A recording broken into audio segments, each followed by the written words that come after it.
Hello and welcome to my channel. I'm Angela Brennan and today I'm bringing you Spellbinders Stitching Die of the Month, March 2024, Stitched, Read and Sip. There are quite a few elements to this die and I show you how I put them together. So it's the same theme as the rest of the club kits for this month. It's very much a book theme, which is great because I can mix and match quite a few of the sets, and you will see me use the embossing folder, the Glimmer of the month, as well as the clear stamp and clear die of the month. It's only because the theme goes so well together and I think it just lends itself in your creative mode. So if you're getting the caboodle or getting a few sets, it's a great month to get them all together because they all fit so well together. Most of the time, the Spellbinders club kits fit so well together, which is why I store them by month. Unless it's sentiment heavy, I keep them separately. So here you can see I do the book covers.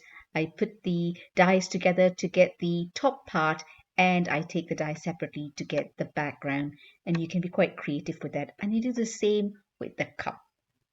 And I do a little bit of stitching here, but if you're not into stitching, you don't have to stitch. There's such a limited bit of stitching in this die set that you can get away without it and just use gems or flowers on it.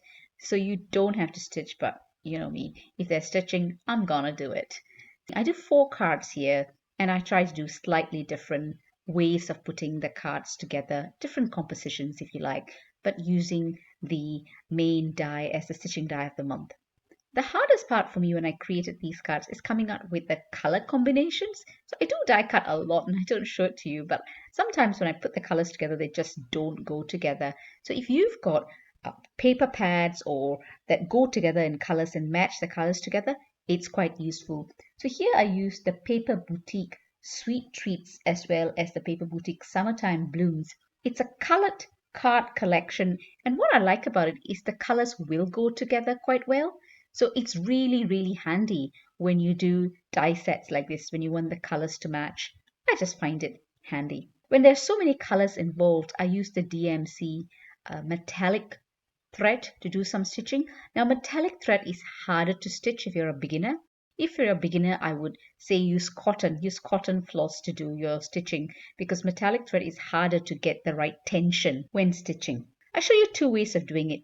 Here, when I do the stitching, I trap the thread at the back. So the starter of the thread, I trap it at the back when I'm doing my stitching. And later on, I show you when I'm stitching on the cup, how I just use a little sticky tape to hold the start of the thread. You can do it either way. It's easy enough to do the stitching. It's just follow the etched lines on the die and you can just stitch along. You can stitch as many as you want. So for example, for this book cover, you can just stitch the stars and not do the straight lines. I decided to do all of it because I just wanted to stitch all along the way across the length of the book cover. I really hope you enjoyed the video. If you do, please give it a thumbs up and consider subscribing. And when you do subscribe, remember to press that notification bell so you're alerted when new videos are uploaded. I do showcase lots of Spellbinder kits tutorials on my YouTube channel. So I will be showcasing the club kits for the month throughout the entire month to give you some ideas and how you put together the dies. Sometimes when you get a die set with so many little pieces, it can be a little bit overwhelming. So I hope watching this video you can actually see how you put them together. This is one way of putting together, and I think this is how it's meant to put together, but when you start creating, you can find different ways of putting the dies together and come up with different versions of it. You know, your creativity is really limitless, so you can take it wherever you want to. All of the products I've used are listed in the description below for your ease of reference. Do stay till the end of the video so you can see close-up pictures of all the cards I've created. Thank you so much for stopping by. Happy crafting, and I'll catch you at my next video. Take care.